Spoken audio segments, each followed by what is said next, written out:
Olá, sejam todos muito bem-vindos para mais um episódio do podcast Fala Go. É o podcast oferecido pela Copego, Cooperativa dos Ginecologistas e Obstetras do Ceará, e também pela Coped, Cooperativa dos Pediatras do Ceará. Podcast Fala Go, como você já sabe, sempre trazendo um assunto sobre saúde e bem-estar. Você pode nos acompanhar no nosso canal do YouTube, nos assistir, também nos ouvir no Spotify e pode nos seguir também lá no nosso canal do Instagram, no nosso perfil do Instagram, Fala Go Podcast. E hoje nós temos o prazer de receber aqui a doutora Ivana Mello. Tudo bom, doutora? Graças a Deus. Doutora Ivana Mello, ela é endocrinologista, não é isso? E nós vamos conversar hoje sobre obesidade e comportamento alimentar. Doutora, muito obrigado, tá bom, pela sua participação. Eu sempre venho dizendo aqui no início do nosso podcast que realmente é uma honra receber um convidado aqui, porque hoje nós estávamos até falando um pouco disso antes de iniciar aqui a gravação, que hoje os dias estão tão corridos, né? Parece que a gente tem tantas atividades para fazer, parece que os dias estão tão mais curtos devido às atividades que são tão extensas. E aí quando você tira um tempinho ali do seu dia para falar um pouco sobre o assunto que nós vamos trabalhar aqui, conversar aqui, um assunto tão importante, a gente fica muito grato. Então seja muito bem-vindo aqui ao podcast, tá bom? Pronto, e doutora, obesidade, né? Vamos falar aqui sobre obesidade e comportamento alimentar. Queria iniciar entendendo exatamente o que é a obesidade, né? Inclusive teve até recentemente uma mudança, né, na classificação do que seria obesidade. E hoje, como é que a pessoa se considera obesa? Quando o peso, né, assim, a sua estrutura física começa a ser um problema para a vida do ser humano, né? O conceito de obesidade é o excesso de tecido adiposo, né? Pronto. Lembrando que tecido adiposo também é um órgão, né? É um órgão que não serve apenas para armazenar energia. Ele tem uma função endócrina também, Sim. tá? Mas quando ele está em excesso, isso é prejudicial e leva a uma doença chamada obesidade. Estão lançando novos critérios. Ainda não é o que está nos norteando para tratar, por enquanto. A gente ainda usa o IMC para definir sobrepeso e definir obesidade. O IMC é um cálculo. Você vai pegar o índice de massa corpórea, pega o seu peso, divido pela sua altura ao quadrado, e isso vai me dar um número. Quando ele é acima de 25 quilos por metro quadrado, eu digo que a pessoa está em sobrepeso. Acima de 30 é obesidade, aí a gente vai graduando a obesidade. A grande questão, que por isso que está falando de mudar a classificação, Sim. é que se eu pego um halterofilista, vai ter muito peso, porque tem muita massa magra. Sim. Tá? Mas ele seria pelo IMC Mas considerado IMC, obeso, né? sim, considerado obeso. Mas ele não ia ter um excesso de tecido adiposo. Entendi. E eu posso pegar uma pessoa, aqui no Ceará você vai ver várias passando assim, que você vê perninha fininha, mas tem uma barriguinha aqui. Sim. Que se você for pegar o peso e dividir pela altura ao quadrado, não vai dar alto, mas tem um tecido adiposo aumentado. E assim, e preocupante, né? Ali no abdômen, né? Porque você falou tudo. O tecido adiposo no abdômen realmente é uma gordura mais inflamatória, que leva ao adoecimento, que aumenta a chance de resistência à insulina, diabetes, pressão alta, gordura no fígado. É justamente esse acúmulo de gordura, principalmente na região abdominal. A gente ainda não consegue, é mais complexo essa nova classificação da obesidade para a gente manejar na prática clínica. Então, a gente ainda usa o IMC para nos nortear. Enquanto ainda está entrando Nessa transição. Nessa transição, exatamente, que é uma transição. Mas, e aí, então, a partir desse fazendo. Então, qualquer pessoa pode fazer isso, né? Muito simples. É muito simples. E aí, acima de 30 já seria obesidade. Pronto. E aí, um dos pontos que você trouxe aqui no tema é o comportamento alimentar. Né? Assim, qual a importância o que o comportamento alimentar impacta na obesidade, né? Era o que a gente estava falando aqui antes de começar, né? Citar até o exemplo do meu avô. Sim. Meu avô, ele morou no interior do interior. E meu avô, ele seguiu a vida dele, né? Meu avô, ele comia na hora que tinha fome, ele não calculava calorias, não via macronutrientes. Nunca fez um cálculo de IMC. Nunca fez um cálculo de IMC. E meu avô, ele foi um homem bem forte, assim, tinha uma massa muscular muito boa, porque as atividades do dia a dia dele levavam ele a ter uma vida saudável, porque ele caminhava para poder resolver as coisas dele. Hoje em dia a gente está bombardeado, de novo, a história do celular, acho que está bombardeado por informações, Sim, né? sim. Então, assim, cada vez que eu for abrir um Instagram de uma conta diferente, ela vai me dar uma ordem. Não coma glúten, não coma lactose, faça a dieta XYZ. Então, a gente está bombardeado de informação. Sendo que essas informações vão deixando a gente confuso. Isso altera a forma como a gente se alimenta. E aí, vem ansiedade, vem uma série de outros fatores que fazem eu comer, às vezes, muito mais do que eu comeria habitualmente. Então, uma coisa é eu comer, vou citar um exemplo de um brigadeiro. Uma coisa é eu vou para a festa de aniversário da minha filha e como brigadeiro. Estou no meio de uma festa, estou me divertindo com um brigadeiro. Outra coisa completamente diferente é eu estar ansiosa e, num momento de ansiedade, eu cozinhar uma panela de brigadeiro, comer sozinha, escondida, sem nem pensar, comer lá, escondida do meu marido, uma panela de brigadeiro e depois jogar tudo fora para fingir que não comi. Nesse momento não é prazeroso. Assim, estou comendo a mesma comida, mas em dois contextos completamente diferentes, entendeu? E abordar, entender porque, como o paciente, não só o que o paciente come, né? Porque você pode me dizer, eu como 3 colheres de arroz, 2 colheres de feijão, mas entender o contexto, né? De como o paciente come pode ser mais importante do que o que ele come. É interessante você falar isso, doutora, porque eu conversei aqui com uma nutricionista, alguns nutricionistas, inclusive, falando sobre justamente isso. Teve uma delas, em particular, que eu achei interessante, ela falando sobre que para você, que a pessoa foca muito na dieta, né, assim, na dieta que o nutricionista vai passar para ela, e esquece de que você tem que entender que você vai ter que ser uma outra pessoa para poder seguir aquela dieta. Porque se for a mesma pessoa, não vai fazer muito sentido. Então ela faz um trabalho, você tem que fazer um trabalho, e você fala da questão do comportamento.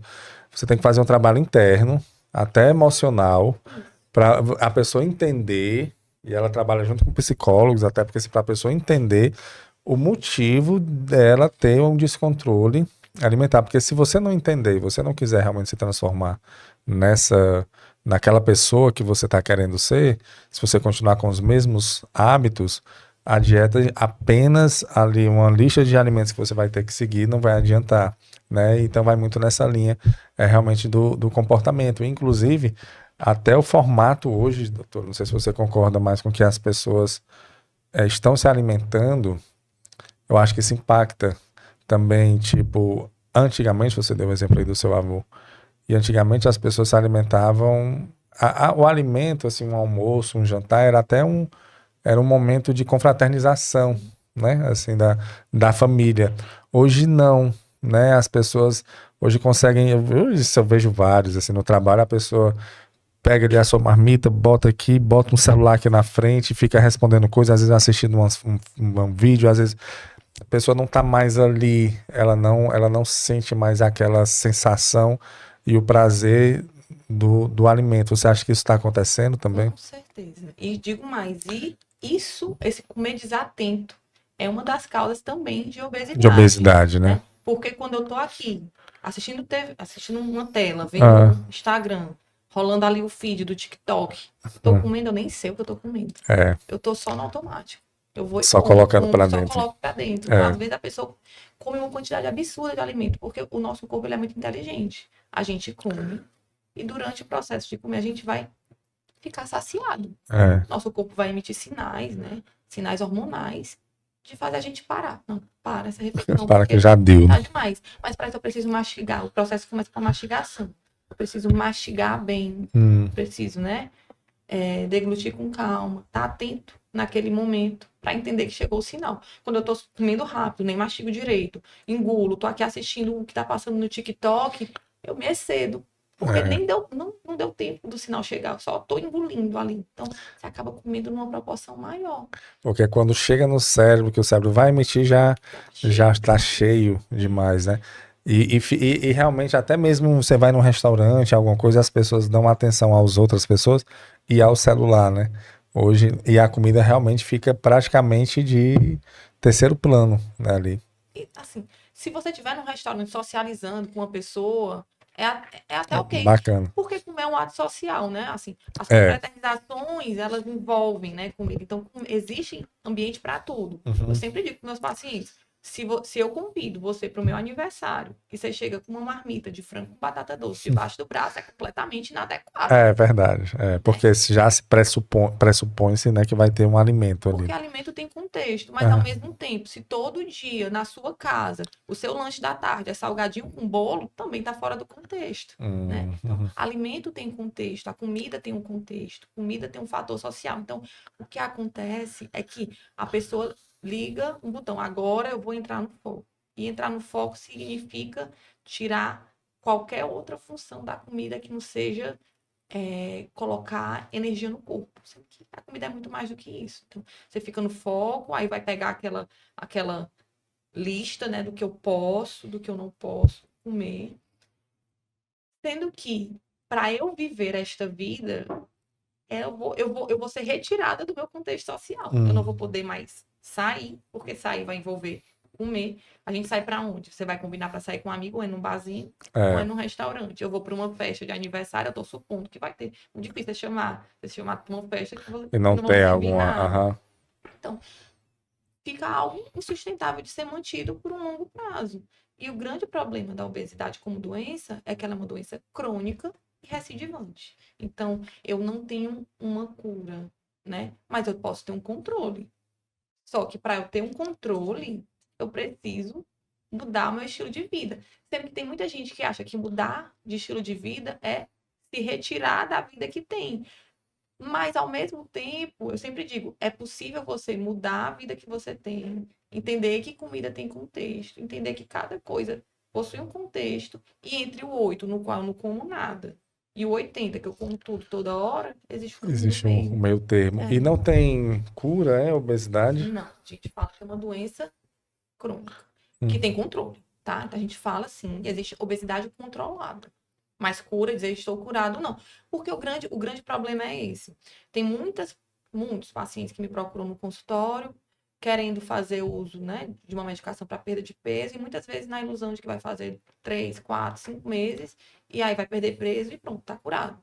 Não é bem assim. Tem um professor muito famoso, né, de endocrinologia, o Dr. Bruno Halpern, que ele diz que o tratamento da obesidade, manter peso, é igual você andar na escada rolante ao contrário. Exige um esforço muito maior. Porque, assim, entenda, a gente, para estar aqui hoje em dia, há 500 anos atrás, não existia geladeira, muito menos iFood. Então, os melhores genes eram os genes que estocavam comida. Então, nós fomos frutos de uma genética nos quais o que estocavam eram favorecidos, porque os que não faziam estoque, eles simplesmente eram descartados e não perpetuavam a espécie, né? Então, aqui, quando a gente está vendo pacientes, né, que tem algum transtorno alimentar, que fazem uma restrição absoluta, que ficam com índice muito baixo, são mulheres que não menstruam, que não ovulam, ou seja, que não perpetuam espécies, Espécie. né? Então, há 500 anos atrás, nosso corpo, a gente não tinha geladeira. Então, assim, Não tinha como estocar armazenar. era algo bom. Como eu lhe disse, o tecido adiposo, ele é um órgão Então também. você ser cheio, você ser.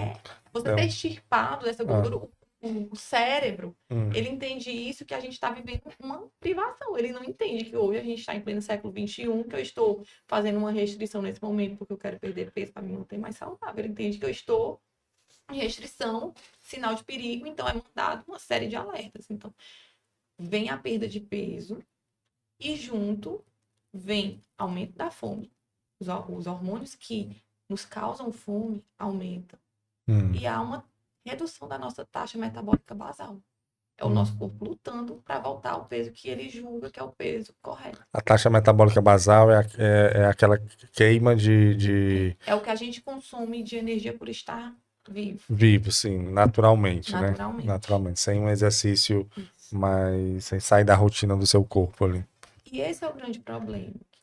Tem um estigma muito grande, né, em relação à obesidade, porque por muitos é visto como uma falta de caráter, falta de esforço. Aqui a pessoa só é obesa porque quer. Porque se Porque não que é quiser, preguiçoso, é preguiçoso. preguiçoso. Se não quisesse, não tava. Porque é só fazer exercício e cortar calorias. Sempre quando a gente vai pegar a ciência da obesidade, eu sempre digo, a fisiopatologia, ou seja, os mecanismos que levam à obesidade é uma das fisiopatologias mais difíceis que eu acho da endocrinologia. Uma série de hormônios que faz a gente aumentar a fome, estocar mais. Então, são muitos mecanismos complexos para a gente reduzir isso à falta de força de vontade.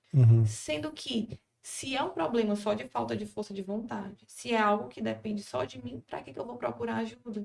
Então, isso às vezes o paciente fica muito tempo em sofrimento sem pedir ajuda, porque acha que é só um problema pessoal dele. Mas, doutor, aí pode encostar só mais um pouco o microfone, que aí vem um ponto da diferença. Porque eu aprendi, eu já tinha ouvido mesmo falar recentemente de que obesidade é uma doença, né? E como você falou, e não tem cura, eu comparo, não sei se estou comparando mal aqui, mas com o alcoolismo. Também com o alcoolismo, você não fica curado, você controla, né? Assim, são doenças que você vai controlando ali. E o obeso pode diminuir o peso, né? Ficar saudável. Não adianta apenas diminuir, tem que ficar saudável.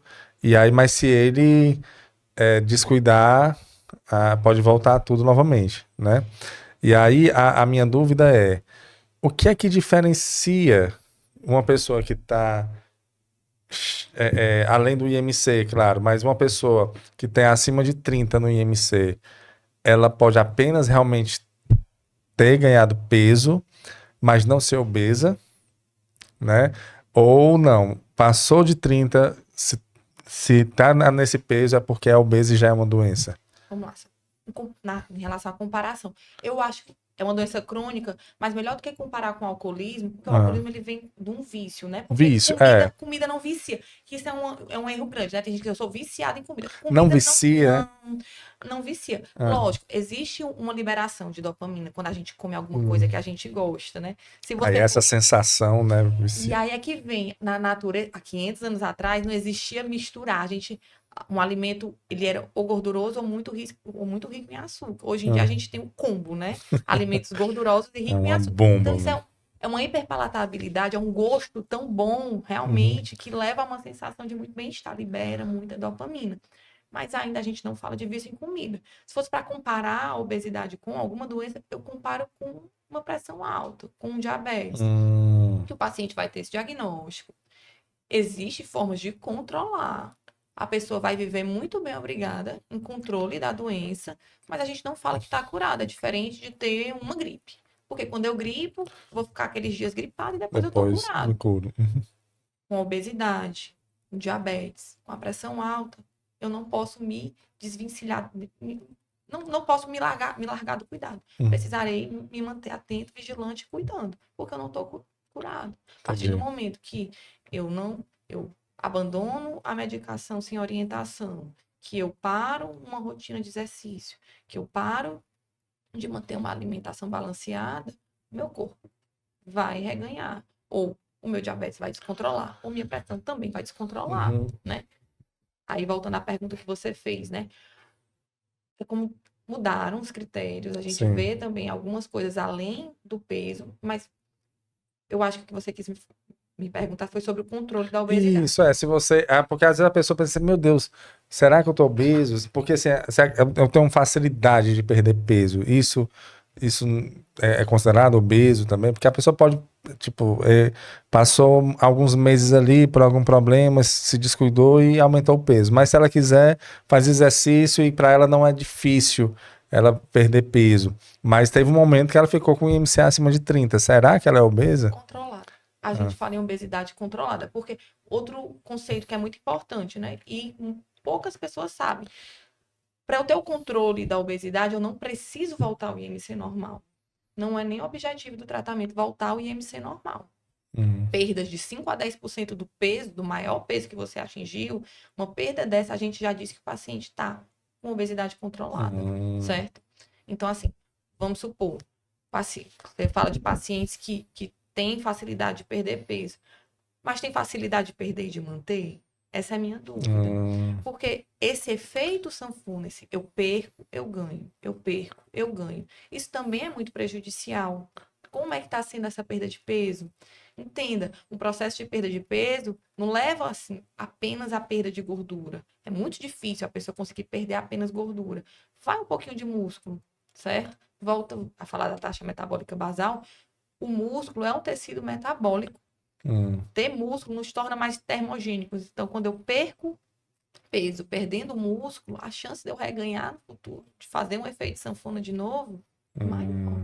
E ficar nesse vai e volta é muito danoso para o corpo. Eu imagino. Então, quando a pessoa, assim, ela se identificou, ela tá realmente acima do peso, tá obesa, e aí ela lhe procura, né? Quando é que um paciente lhe procura? E qual é o que é que o endocrinologista, ele vai ajudar nesse processo de ter uma vida realmente mais saudável, uma qualidade de vida melhor? E já é o primeiro profissional que ele busca ou é uma indicação? Como é que funciona? Olha, eu vou lhe dizer uma coisa. Falando de obesidade, eu acho que a procura pelo profissional de saúde é uma das últimas. Quando eu digo profissional de saúde, nutricionista, endocrinologista, muitas vezes é a última ponta do caminho do paciente, infelizmente. É mesmo, é? Eu pensava que era logo quando ele se identificava ali, já ia, não. Você vê, a obesidade é muito, de novo, tem estigma, né? É aquilo que a gente tá falando. Se é um problema de falta de força de vontade, eu vou ver e a blogueira XYZ, ela faz isso, eu vou fazer também igual. E vou ter o foco, força, fé, né?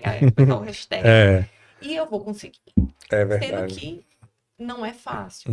Já a pessoa se desestimula, né? Se desestimula, aí reganha, aí vai tentar outra fórmula Você vê só o que tem a dieta da moda, né? A dieta Atkins, a dieta dos pontos, a gente pode citar inúmeras, e até agora nenhuma se mostrou como a certa que fez as pessoas perderem peso. Entendendo? É isso que a gente está falando, de comportamento alimentar. Sim. Da pessoa aprender a comer, aprender a entender sinal de saciação, sinal de saciedade, né? Porque senão você vai ficar toda hora nessa guerra ali com a balança desse efeito sanfona. Você vai, você perde, depois você ganha. Você perde, você ganha. Porque o difícil mesmo não é só perder, é manter. O que muita gente não entende é isso. Ela quer perder. E depois de perder, depois de perder. Depois. Tá entendendo? Você não quer perder e manter. Modificar a forma como você se relaciona com os alimentos, isso faz toda a diferença. Porque a gente tem uma mania muito grande, né? Isso pode, não pode. Se eu comer isso, eu vou engordar. Se eu comer isso, eu vou emagrecer. Se é saudável, isso não é. Isso não é, sendo que tudo depende, de novo, do contexto onde eu tô. Se todo dia eu como 2 barras de chocolate, 1 pote de sorvete, realmente isso ali não vai me fazer bem. Mas se eu entendo que eu tenho permissão de estar numa festa de aniversário e poder comer um pedaço do bolo em paz, entendendo? Isso me ajuda a poder seguir nos outros dias a minha dieta habitual. Porque você fica nesse ciclo. Eu não posso, eu não posso, eu não posso, eu não posso, eu não posso. Eu não posso. Até o momento que você se sabota, até o momento. Você não aguenta.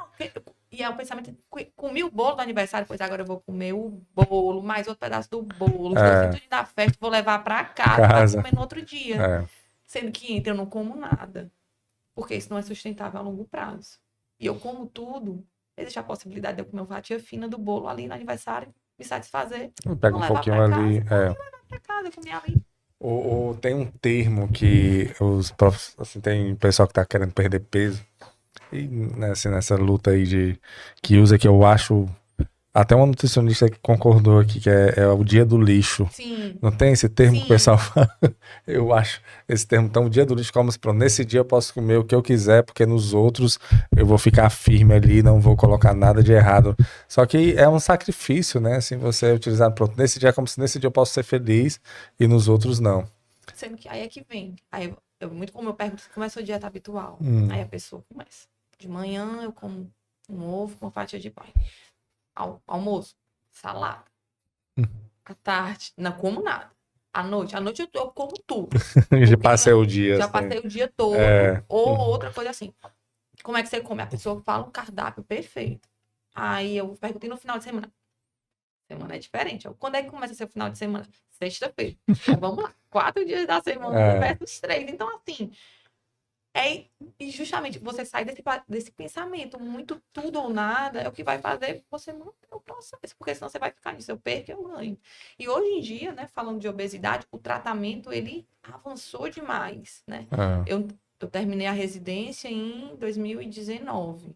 A gente tinha uma medicação, né, dessas medicações para tratamento de obesidade, dos análogos de GLP-1, né, que o pessoal chama, que era a liraglutida, que levava a uma perda de mais ou menos 7% do peso, e era assim, foi a revolução na época. Essa é a canetinha? É o Saxenda. É a primeira, né? É a o pessoal chama, eu primeira. não gosto nem desse termo canetinha emagrecedora, porque parece que qualquer um pode usar para perder 2 quilos, e não é. Mas é a mesma ideia do Ozempic, é isso? É como se fosse um primo.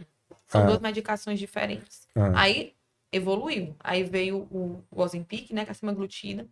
Hoje em dia estava na corrida mais maluca do mundo pelo Mounjaro, né? Que é a tirzepatida. E graças a Deus que apareceram essas medicações, porque são um auxílio enorme. Mas a medicação, que é outra coisa também que o pessoal espera assim, um milagre. Então é a medicação. Vou usar esse remédio. E eles têm impacto mesmo, né, doutor? São muito bons. Assim, você vai ver, tudo tem estudo, né? Então você vai pegar os grandes estudos, a perda dessas novas medicações são enormes comparado com uma cirurgia bariátrica. É melhor então que o Ozempic, essas novas medicações. Como é o nome dele? É o Mounjaro. Mounjaro? A perda é maior.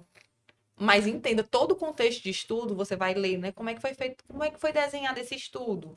Os pacientes que usaram a medicação, eles também foram submetidos a um processo tanto de exercício físico, acompanhamento nutricional e acompanhamento psicológico. No estudo agora do SURMOUNT, né, que é o estudo da tirzepatida, esses pacientes também passavam por acompanhamento psicológico. Então não é assim, remédio e pronto, que é o que vem no imaginário de muitas pessoas. Não, remédio é a cereja do bolo. A base do tratamento ainda é exercício. E mudança de alimentação. De comportamento alimentar. Ele é um auxílio, né? Um excelente auxílio. Um bom auxílio, mas ele sozinho... Não. Aí é que vem os problemas. Ele sozinho vai fazer você perder peso e levando massa muscular embora junto. Né? Sem exercício resistido, eu vou perder peso. Porque não é um míssil guiado, que o pessoal quer, não existe ainda, que é um tratamento míssil guiado para perder só gordura. Isso não existe ainda. Tem estudo aí com as medicações novas, mas ainda não é nada que... Ainda é estudo inicial. Mas você, se não fizer uma rotina de exercício, não fizer ajuste de alimentação, você vai perder músculo. E aí é que vem todo o problema. Você perde músculo, você vai ficar mais flácido.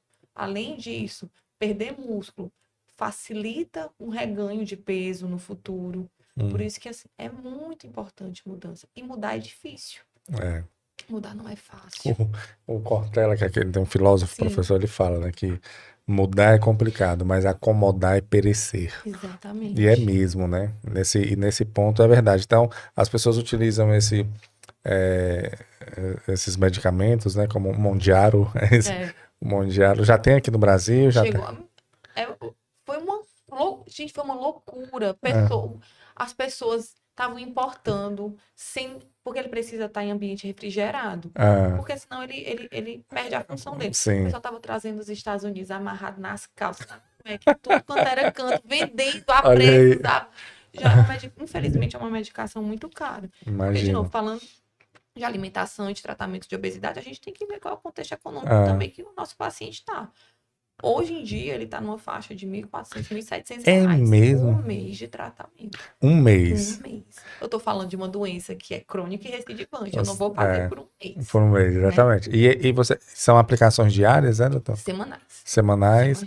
Aí, então, umas 4 a 5 semanas seria... A caixa vem 4. Vem 4. Então, são 4 semanas. Não. A caixa dura 4 semanas. O tratamento... De novo.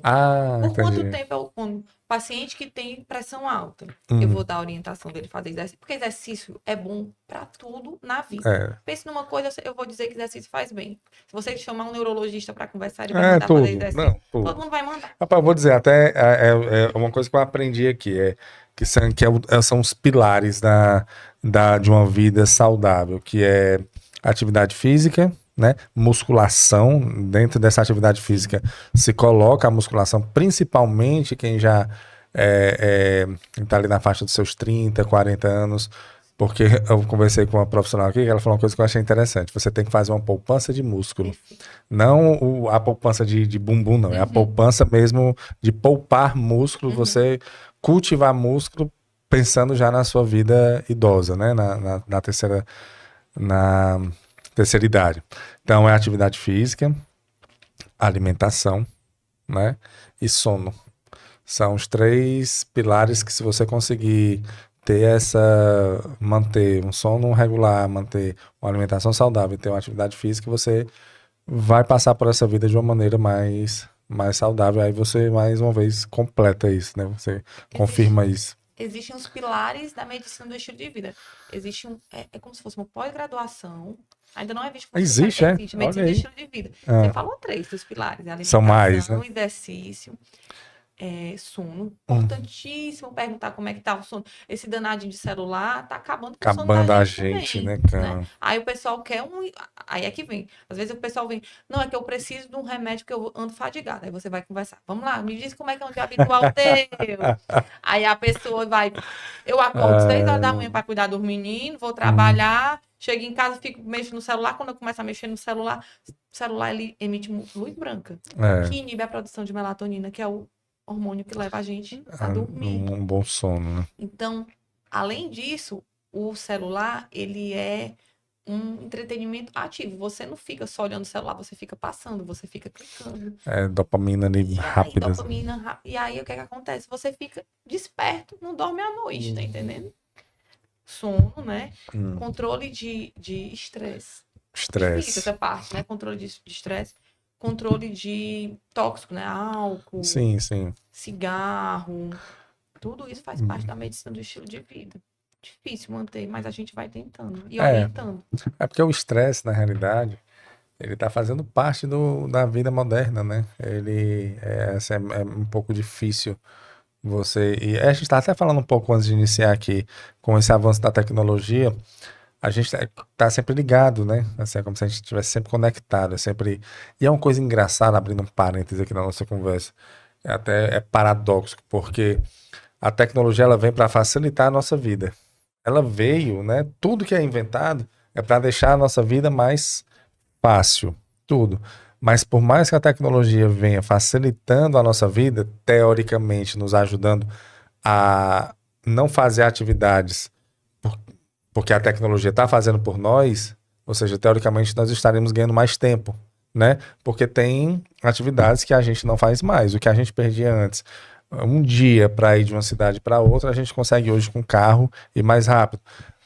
Para falar com a pessoa que está lá no Japão, a gente tinha que mandar uma carta, tinha que esperar chegar, depois a carta chegava. Hoje eu consigo fazer uma chamada de vídeo aqui com a pessoa que está lá no Japão e resolver um problema. Então, assim, a tecnologia, ela facilitou muito a nossa vida, mas, em contrapartida, parece que a nossa vida está ficando mais difícil. Os dias a dias, e a gente começou até o programa falando isso aqui no início, que a gente está entupindo o nosso período que era para ser de ócio com atividades, né? Então, mentalmente, isso está impactando. Eu vi recentemente, o Brasil é um dos países mais ansiosos, parece que é o segundo país mais ansioso do mundo, sabe? Assim, um nível de depressão, depressão que é uma doença, aumentando também, né? Eu conversei com um psicólogo aqui e eu fico conversando com vocês, profissionais de saúde, e eu vendo isso, eu fico ficando um pouco preocupado para onde nós estamos indo. Teve uma psicóloga aqui que falou, ela veio no Setembro Amarelo, que é sobre o suicídio, que teve um aumento de 49,5%, 50% de suicídios em jovens de 14 a 19 anos. Poxa, que é isso, cara? Um aumento de 50% em jovens de 14. Porque como uma criança, um adolescente, um jovem de 14 a 19 anos, em que mundo é esse que ele que se perdeu a vontade de viver, entendeu? E isso em jovens, mas outra psicóloga trouxe quando eu falei esse dado, ela assim, idoso, tá tendo, em adulto, tá tendo aumento de suicídio, aumento de depressão. Então acho que essa tecnologia que tá vindo, a nossa mente, ela não tá conseguindo acompanhar esse avanço. A gente vive, principalmente quem viveu em um mundo analógico e está se adaptando ao mundo digital, e eu acho até que nós, que conhecemos o mundo anterior a isso, nós temos mais resistência a nos deixar abater por isso, sabe? Os jovens que já nasceram nesse formato, eu acho essa fragilidade. Por isso que ela disse, esse aumento de... Os transtornos alimentares aumentaram também nesse transtornos alimentares. Entenda, antes a comparação, voltando, né? Não tinha tava engatinhando a rede social. Quando eu era adolescente, tinha Fotolog, eu acho que o pessoal vai lembrar. Tu pegou a época do Orkut. Do Orkut, né? Sim. Mas era uma coisa muito rudimentar, a internet era caro, a gente não podia usar na semana. E você precisava de um computador, né, para acessar. Então, o meu parâmetro de comparação eram as minhas colegas ali da escola. Que tava todo mundo ali numa faixa de 14, 15 anos, todo mundo tinha ali um corpo mais ou menos parecido, e aí a comparação era essa. Alguém na família, né? Alguém na família. Agora, essas meninas de 14, 15 anos, elas estão sendo jogadas para ser comparadas com as blogueiras, que dizem que não fazem nada, que tem aquele corpo ali só. E a gente sabe que tem muito procedimento estético atrás. Fora os filtros, né, que tem no próprio Instagram, né? Então, eu conversei com uma colega que é cirurgiã plástica, ela disse que tem gente chegando querendo o nariz do filtro do Instagram. Absurdo, tá entendendo? E isso cria uma distorção. Aí que volta de novo a história do comportamento alimentar, né? Isso cria uma distorção de imagem terrível nessas meninas tão novas, tá entendendo? Que ainda as nossas conexões neurais, elas terminam mesmo de ser formadas lá por volta dos 20 anos. Então, assim, ainda é um cérebro, informação, esse cérebro que está sendo bombardeado de tanta informação, de tanta comparação. Que é o lóbulo frontal que tem aqui, ele está totalmente completo, assim, até os 25 anos. Exatamente. É uma coisa, então, ou seja, até 25 anos as pessoas estão se formando ali. E inserido nessa salada de comparação. Aí eu quero ter o corpo da blogueira. Sendo que nem a blogueira tem aquele corpo se não tiver maquiada com filtro, tendo feito não sei quantos procedimentos estéticos. Restrição, dieta, frustração, efeito sanfona, deixa de comer, deixa de viver porque não vai comer. Isso é muito frustrante. Você vai ver... o meio que você está inserido envolve muito, né? O contexto familiar também. Então, crianças que crescem ouvindo os pais falarem sobre os corpos, sobre gordura, sobre perda de peso. Essas crianças, no futuro, elas têm mais propensão de serem adultos obesos. Obesos, né? E uma coisa, você falando aí, e realmente está muito complicado para eles, porque, como você falou muito bem, o nosso... leque de opções de comparação era o nosso meio, né? E hoje na internet você vê ali, você vai para o mundo. Eu sempre faço uma comparação aqui da Virgínia, que é como se tivesse uma vida perfeita, né? Ali ela deu eu lembro que ela deu um presente pro Zé Felipe, né? Um avião. Deu um avião, cara. Aí você fica, rapaz, como é que um jovem... E a Virgínia é jovem, cara, uma menina. Que, assim, ficou muito rica e despontou nessa questão da internet, e é o que ela faz, né?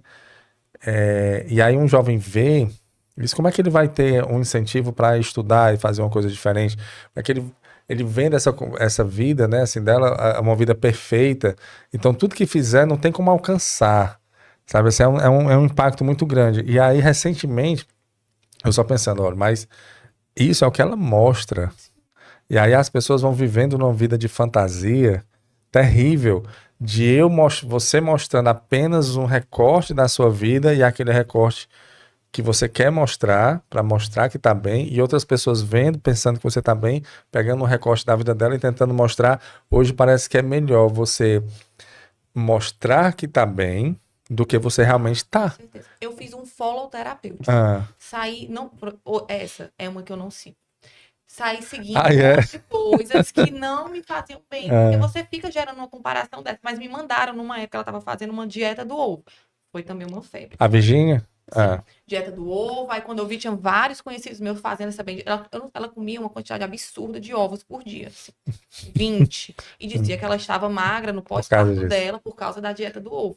Sendo que tem um vídeo que ela tá mexendo ali nas coisas dela e você vê uma medicação, ela dava Ozempic. Olha, tá entendendo? Aí, cara. E digo mais, sem indicação. Sem indicação. Porque essas medicações para tratamento da obesidade não é para quem quer, é para quem precisa. Quem precisa, ela não precisava. Ela não precisava. Mas ela também não estava ali perdendo peso por conta da dieta do ovo dela. Olha aí, cara. E o pessoal, né?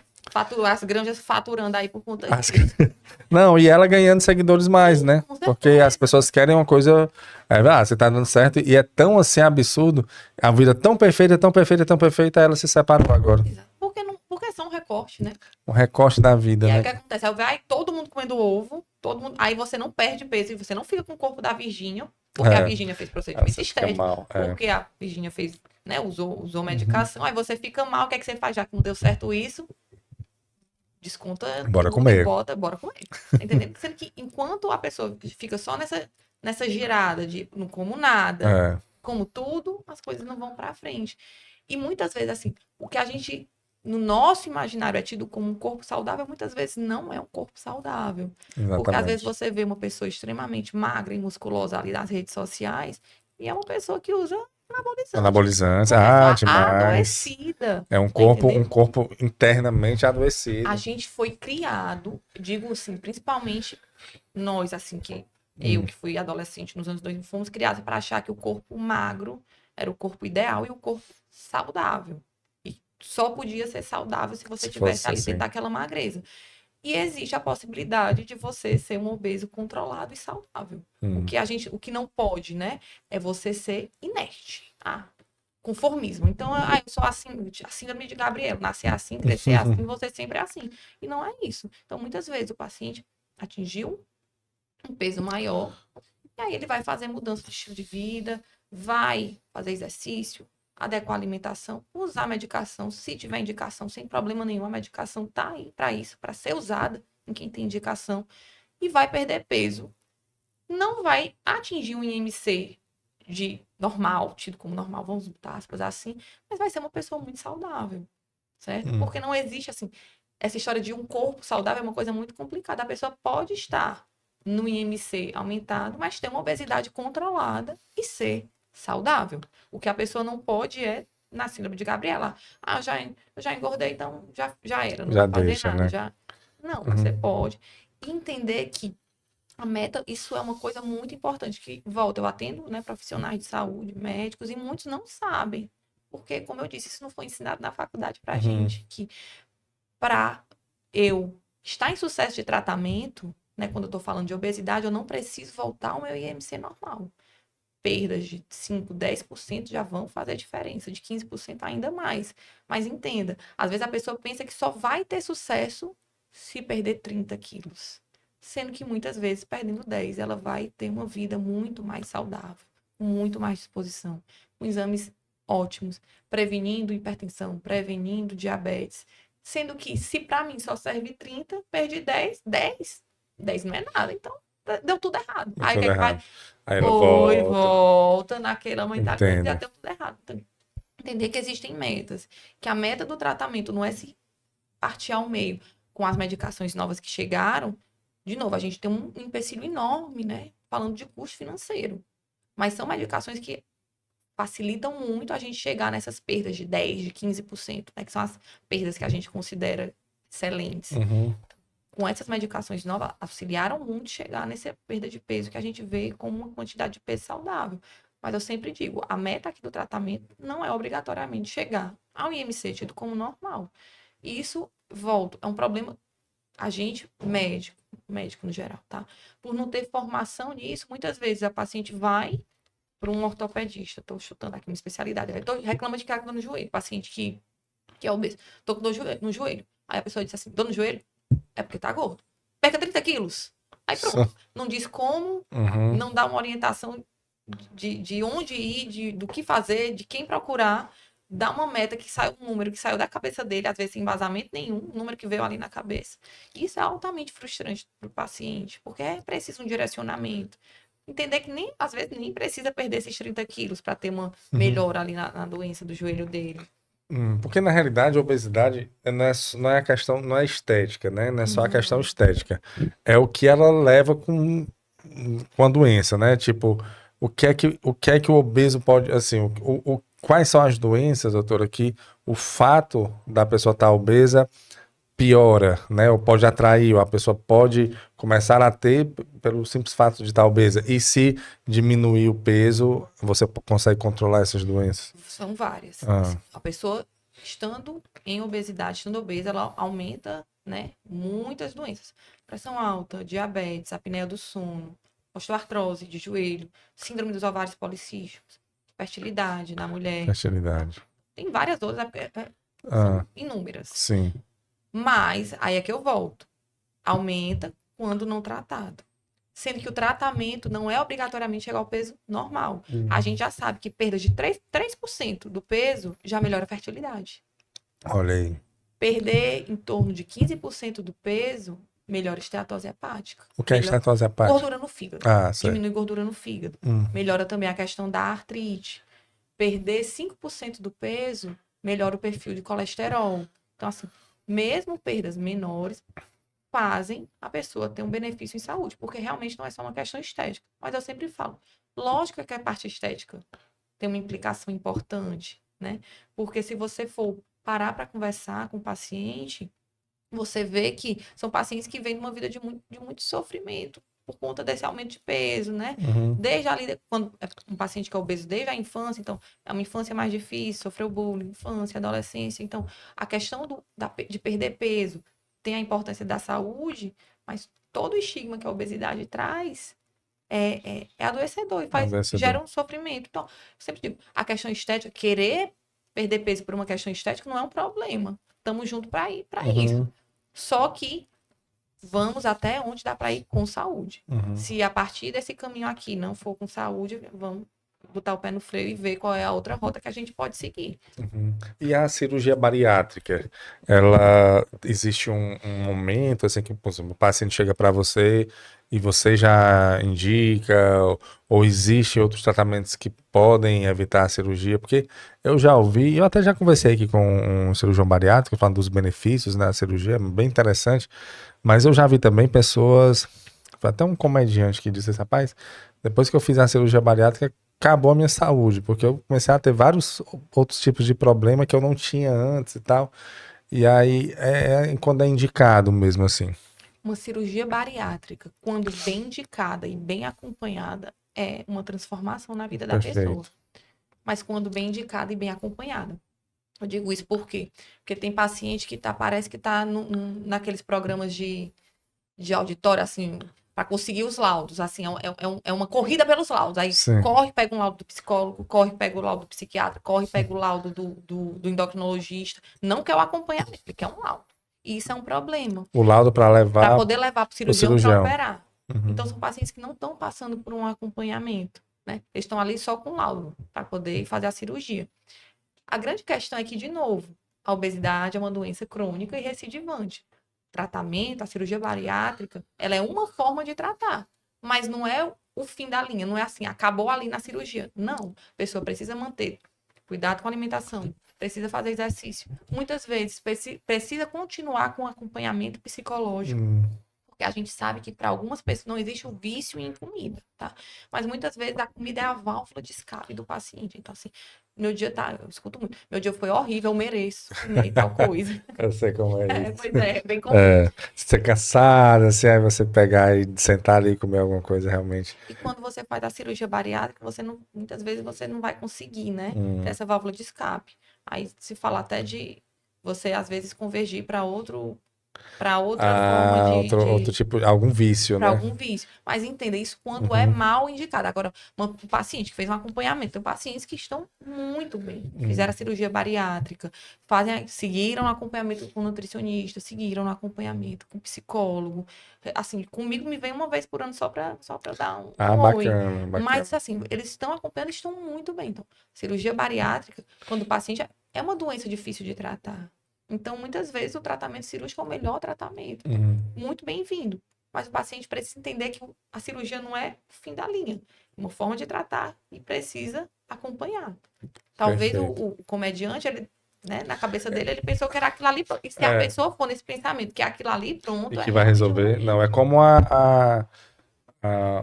os medicamentos, né, de emagrecimento. Não tem como você pensar que é só aquilo, né? Não é. Pra falar a verdade, é uma mudança comportamental mesmo, né? Não adianta. Aí entra alguns auxílios, que aí um deles é a medicação, um deles é a cirurgia, né? Mas não adianta só a medicação e a cirurgia se você não tiver uma mudança de comportamento mesmo, assim. Atividades físicas, uma alimentação mais saudável. Entender, eu achei muito interessante isso que você falou de você É como se você tem que aprender a se alimentar. Você tem que aprender a se alimentar. Não é você fugir de tudo, mas também saber que não precisa ficar comendo tudo ali. Vai para uma festa, aproveita o que tem lá, um pouco daquilo, um pouco daquilo. É uma educação, né? É você se reeducar, alimentar da forma que você se alimenta, né, doutor? Mas a gente também tem que ver, a gente está inserido num ambiente obesogênico, né? Se você for parar para pensar aqui, você vá numa farmácia, fique na fila da farmácia e veja o que é oferecido ali na fila da farmácia. É o salgadinho, chocolate, é um monte de coisa, né? Tudo, rapaz. É uma facilidade e hoje é como se realmente a sociedade tivesse indo para essa linha. Hoje você não precisa mais nem sair de casa para trazer um fast food para você, né? Então, mensagens assim, dicotômicas, né? Num lado é emagreça, perca peso, faça a dieta XYZ, mas do outro lado tá aqui, coma. Se você tiver um aplicativo do iFood, ele manda mensagem nas horas das refeições principais, né? Eu tive uma paciente que já teve dívida no cartão por conta de iFood, né? Que fazia compulsão na pedida do iFood, entendeu? Então é complicado. Ao mesmo tempo que não é para eu comer, nunca teve tão fácil comer. E criança, doutora? Você estava vendo um aumento de crianças obesas? Eu não atendo criança, mas assim, é muito grande. Minhas crianças colegas e adolescentes. Pediatras estão aumentando muito. Porque tem endócrino pediatra? Existe endocrinologista pediatra. E assim, é enorme a quantidade de crianças e adolescentes. De novo, se os pais estão inseridos num contexto mais obesogênico, a criança come a comida da casa. Não tem como, né?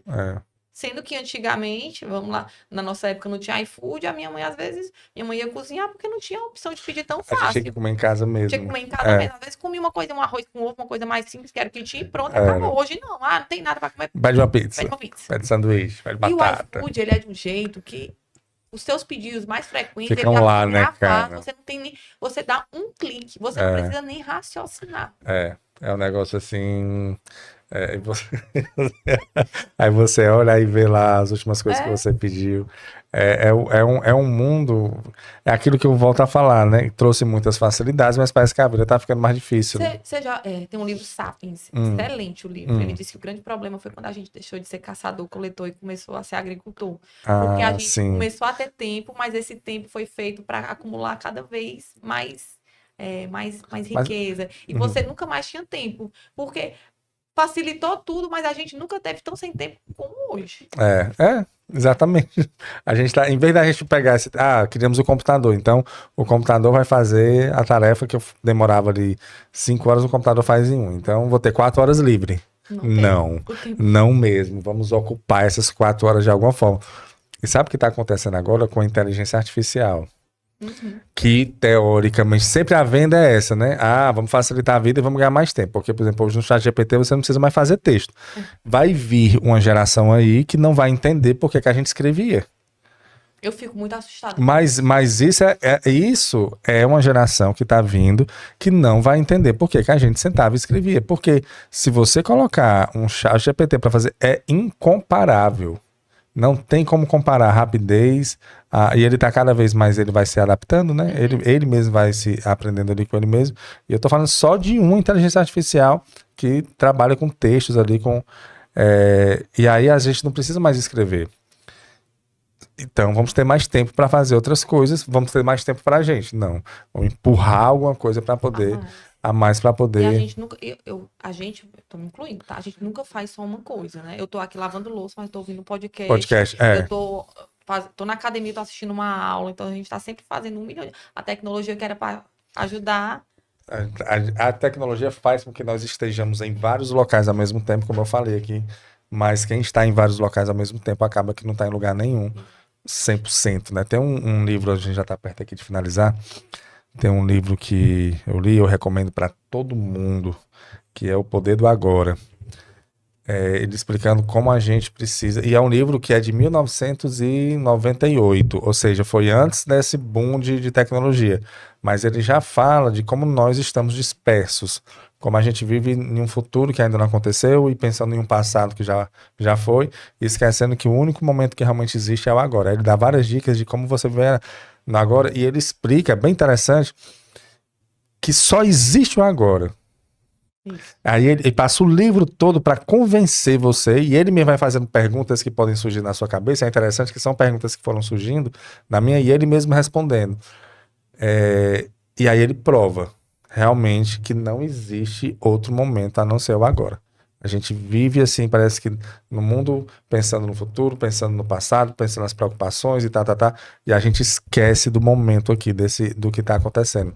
E quando você vive no agora, você está 100% presente. Aí você realmente está vivendo a essência da vida, que é o agora. E a tecnologia, a internet, celular, está fazendo de tudo para que a gente fuja, inteligência artificial, para que a gente fuja do agora. E quando você foge do agora, você não vive. Sabe assim? Infelizmente, é o que está acontecendo. Não sei como vai ser o futuro. Eu tenho um receio.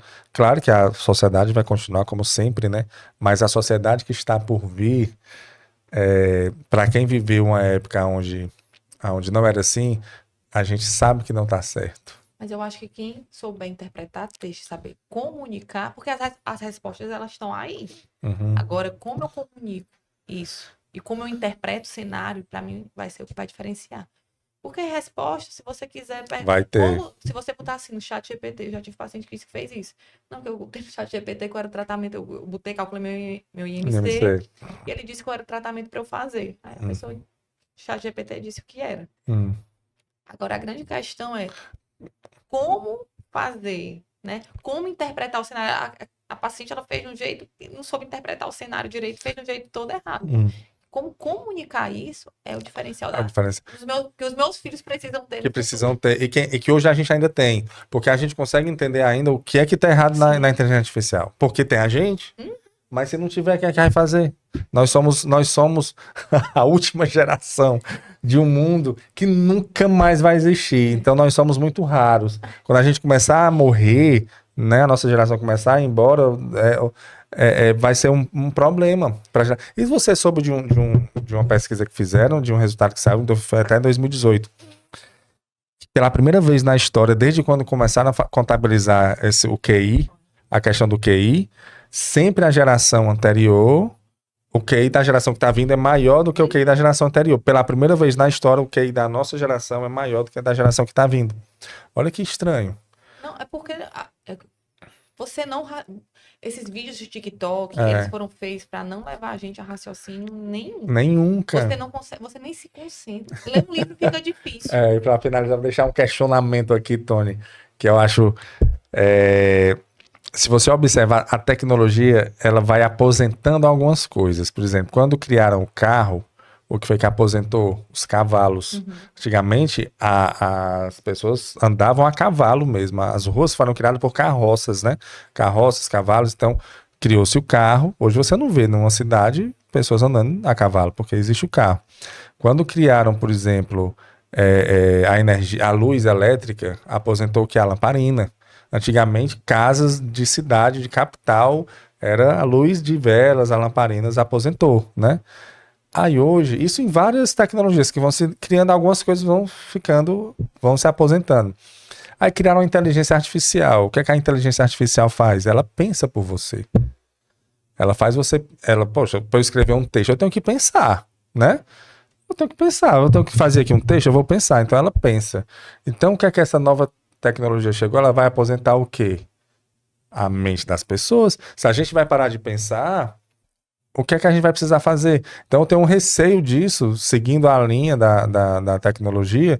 Se ela vai aposentando algumas coisas, ela vai aposentar o nosso cérebro, porque se a inteligência artificial, ela tá...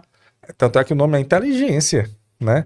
A inteligência artificial, ela vai aposentar a inteligência natural nossa, entendeu? Então a geração que tá vindo, eu tenho muito receio, porque as pessoas precisam pensar, precisam ter senso crítico, precisam ter... E isso você só consegue se você ler, se você estudar, se você escrever, se você botar o cérebro para trabalhar. Mas é porque na nossa geração, quem tinha o poder é quem tinha o conhecimento. Isso. Porque a pessoa era detentora do conhecimento que outros não tiveram. O conhecimento tá aí para todo mundo. Ou, é como eu tô dizendo, quem vai se sobressaltar nessa época de inteligência artificial é quem sabe interpretar o cenário e comunicar. Então, assim, quem fizer curso de oratória e souber expressar e entender o que está acontecendo, porque é aquilo que a gente falou, né? tá lá, a gente bombardeado por informação, mas quem sabe interpretar o cenário, abstrair o que que importa, né? Saber comunicar isso vai ser a pessoa que vai... Mas será que essas crianças e adolescentes que estão vindo vão conseguir fazer isso? Aí tá a grande questão, a pergunta de milhões. E aí são eles que vão cuidar da gente, né? Ai, meu Deus do céu. Agora eu fiquei preocupada.